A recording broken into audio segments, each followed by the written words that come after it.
America అధ్యక్షుడు Donald Trump ను Putin trolling చేస్తున్నారా? ట్రంప్ ఒక జోకర్ ని నిరూపించే పనిలో ఉన్నారా?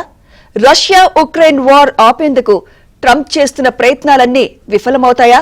అసలు పుతిన్ ను Trump ఒప్పించగలరా?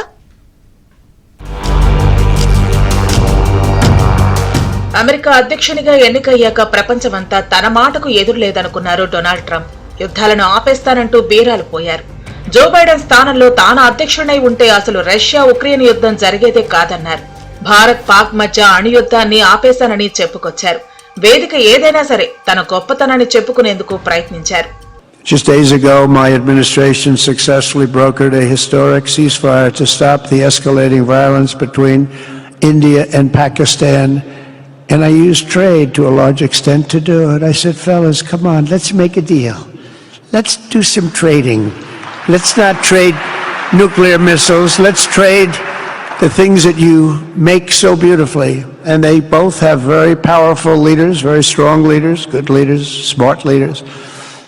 And it all stopped.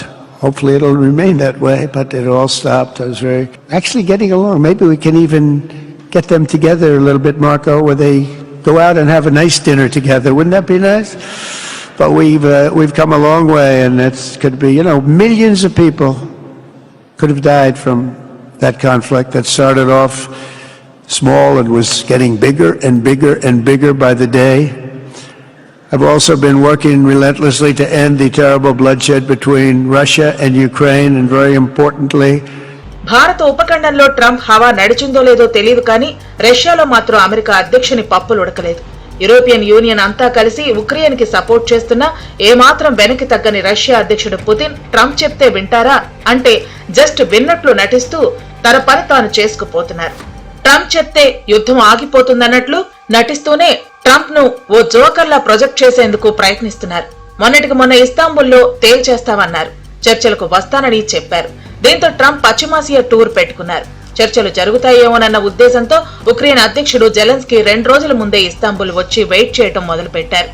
ఈ నెల 15వ తేదీనే ఇక అంతా అయిపోతుందనుకున్నారు. అయితే జెలెన్స్కీతో తాను చర్చలకు వచ్చేది లేదని ప్రతినిధుల బృందాన్ని పంపిస్తానని చావు కబురు చల్లగా చెప్పారు పుతిన్. దీంతో అసలు చర్చలే జరగలేదు. ట్రంప్ సైతం పశ్చిమాసియా పర్యటనను ముగించుకుని వెనుదిరగాల్సి వచ్చింది. అయితే యుద్ధం ముగించాలి. ఉక్రెయిన్ భూభాగంలో అమెరికా మైనింగ్ చేయాలన్న ట్రంప్ కళ కళ్లలుగానే మిగిలిపోతున్నాయి. అయినా పట్టుబెడవని విక్రమార్కుల్లా ట్రంప్ ప్రయత్నిస్తున్నారు.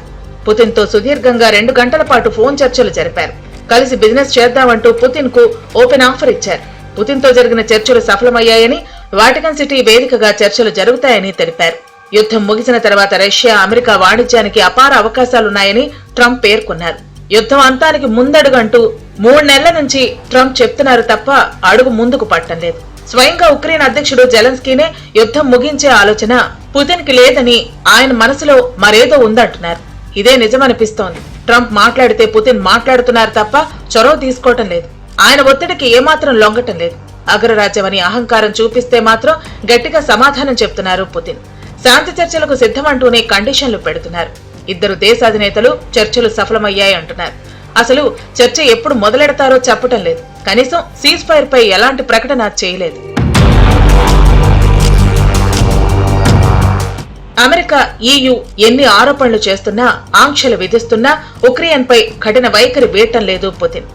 తాను చాలా టఫ్ అని చెప్పకనే చెప్తున్నారు. నిజానికి పుతిన్ పట్ల ట్రంప్ కు చాలా సాఫ్ట్ కార్నర్. పుతిన్ మాత్రం నియంతలాగే వ్యవహరిస్తున్నారు. రష్యా, అమెరికా, ఉక్రెయిన్ కలిసి చర్చలు జరపాలనేది ట్రంప్ ప్లాన్. రష్యా పర్యటనకు ట్రంప్ ను పుతిన్ ఆహ్వానించడం లేదు. అలాగని ఆయన కూడా వైట్ హౌస్ కు వెళ్లటం లేదు. అసలు 11 ఏళ్ల నుంచి ఉక్రెయిన్, రష్యా మధ్య చర్చలే లేవు. అమెరికా యొక్క జోక్యం వల్లనే యుద్ధం మొదలైంది. ఈ రోజు కూడా కొనసాగుతుంటే అమెరికా ఆడుతున్న నాటకం. ప్రధానంగా ట్రంప్కి ఏం కావాలంటే యుద్ధం ఆగడం కాదు, ఆయుధాల వ్యాపారం కావాలి. ఆ తర్వాత ఉక్రెయిన్లో ఉండేటువంటి ఖనిజాలు కావాలి. ఐరోపా దేశాలకు ఏం కావాలంటే రష్యాను అదుపులో పెట్టడం కావాలి. కాబట్టి రష్యాకు వ్యతిరేకంగా ఐరోపా దేశాలంతా నాటో పేరుతో తమను లొంగ తీసుకోవాలా, రష్యాను లొంగ తీసుకోవాలని ప్రయత్నాలు చేస్తున్నారు. కాబట్టి రష్యా పోరాడుతుంది.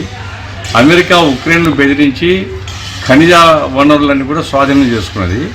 ఇప్పుడు ఏంటంటే ఆయుధాలు మా దగ్గర నుంచి కొనుక్కోవాలని మేము ఫ్రీగా ఇవ్వమని చెప్తున్నారు.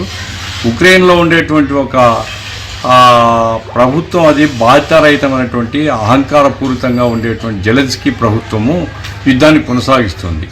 ఇప్పటికైనా సరే ఒక మెట్టు దిగి నాటోలో మేము చేరము అని కనుక జెలెన్స్కీ ప్రకటిస్తే యుద్ధం ఆగిపోతుంది.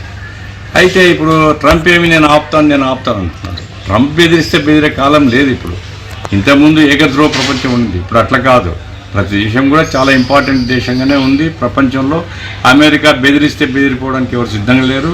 ఈరోజు రష్యాను బెదిరించాలని అమెరికా ప్రయత్నాలు చేస్తే అదే అపహాస్యం అవుతుంది. ఇప్పుడు అమెరికా ఎంతసేపు ఉన్నా తన ప్రయత్నం అమెరికా ఫస్ట్ అంటే అమెరికా ఆర్థిక ప్రయోజనాలు ముఖ్యమైనటువంటి ధోరణితో చేస్తున్నప్పుడు రష్యా కూడా నాకు ఫస్ట్, రష్యా ప్రయోజనాలు నాకు ఫస్ట్ అంటది కదా. చర్చలు సానుకూలంగా జరిగితేనే కాల్పుల విరమణ పాటిస్తామని, లేకపోతే లేదంటున్నారు పుతిన్. అసలు ఇరు దేశాలు కాల్పుల విరమణ పాటిస్తేనే కదా చర్చలు జరుగుతాయి. యుద్ధంలో రష్యాను ఓడిస్తే తప్ప సమస్యకు పరిష్కారం దొరకదు. రష్యా అంత ఈజీగా లొంగదు. సైనిక శక్తి, ఆయుధ శక్తి రెండూ ఉన్నాయి.